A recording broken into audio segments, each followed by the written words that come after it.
ओम नमो भगवते वासुदेवाय नमः। आज हम श्रवण करेंगे माघ मास के अध्याय एक समय श्री सूत जी ने अपने गुरु श्री व्यास जी से कहा कि गुरुदेव कृपा करके आप मुझसे माघ मास का महत्व कहिए, क्योंकि मैं आपका शिष्य हूँ। व्यास जी कहने लगे कि रघुवंश के राजा दिलीप एक समय यज्ञ के स्नान के पश्चात पैरों में जूते और सुंदर वस्त्र पहनकर शिकार की सामग्री से युक्त कवच और शोभायमान आभूषण पहने हुए अपने सिपाहियों से घिरे हुए जंगल में शिकार खेलने के लिए अपनी नगरी से बाहर निकले। उनके सिपाही जंगल में शिकार के लिए मृग, व्याघ्र, सिंह आदि जंतुओं की तलाश में इधर उधर फिरने लगे। उस वन में वनस्थली अत्यंत शोभा को प्राप्त हो रही थी। कहीं कहीं मृगों के झुंड फिरते थे, कहीं गीदड़ अपना भयंकर शब्द कर रहे थे, कहीं गेंडों का समूह हाथियों के समान फिर रहा था, कहीं वृक्षों के कोटरों में बैठे हुए उल्लू अपना भयानक शब्द कर रहे थे, कहीं सिंहों के पदचिन्हों के साथ घायल मृगों के रक्त से भूमि लाल हो रही थी, कहीं पर सुगंधित पुष्प हरी भरी लताएं बन की शोभा को बढ़ा रही थीं, कहीं बड़े बड़े पेड़ खड़े थे तो कहीं पर उन पेड़ों पर बड़े बड़े अजगर उनकी केचुलियां भी पड़ी हुई थीं। उसी समय राजा के सिपाहियों के बाजे की आवाज सुनकर एक मृग वन से निकलकर भागने लगा। बड़ी बड़ी चौकड़ियां भरता हुआ आगे बढ़ा।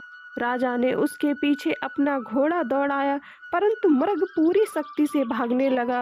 मृग कांटेदार वृक्षों के एक जंगल में घुसा और राजा ने भी उसके पीछे वन में प्रवेश किया, परंतु दूर जाकर मृग राजा की दृष्टि से ओझल होकर निकल गया। राजा निर्जन वन में अपने सैनिकों सहित प्यास के मारे अति दुखी हो गया।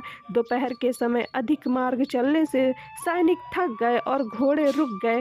कुछ देर बाद राजा ने एक बड़ा भारी सुंदर सरोवर देखा, जिसके किनारों पर घने वृक्ष थे। इसका जल सज्जनों के हृदय के समान स्वच्छ और पवित्र था। सरोवर का जल लहरों से बड़ा सुंदर लगता था।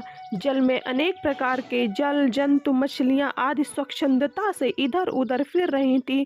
दुष्टों के समान निर्दयी चित्त वाले मगरमच्छ भी थे।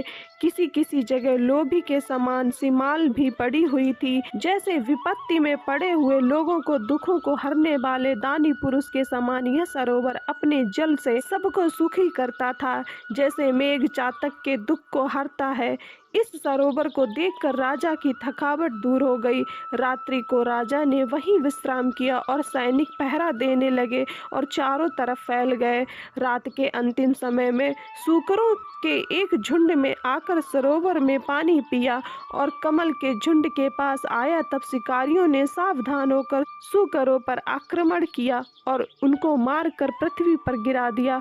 उस समय सब शिकारी कोलाहल करते हुए बड़ी प्रसन्नता के साथ राजा के पास गए और राजा प्रभात हुआ देखकर उनके साथ ही अपनी नगरी की तरफ चल पड़ा, जिसका शरीर तपस्या और नियमों के कारण बिल्कुल सूख गया था। जो मृगछाला और वल्कल पहने हुए था और नख रोम तथा केस धारण किए हुए था। राजा ने ऐसे घोर तपस्वी को देखकर बड़े आश्चर्य से उसको प्रणाम किया और हाथ जोड़कर खड़ा हो गया। तपस्वी ने राजा से कहा कि हे राजन, इस पुण्य शुभ मार्ग में इस सरोवर को छोड़कर तुम यहाँ से क्यों जाने की इच्छा करते हो? तब राजा कहने लगा कि महात्मन, मैं तो माघ मास में स्नान के फल को कुछ भी नहीं जानता। कृपा करके आप विस्तार पूर्वक बताइए।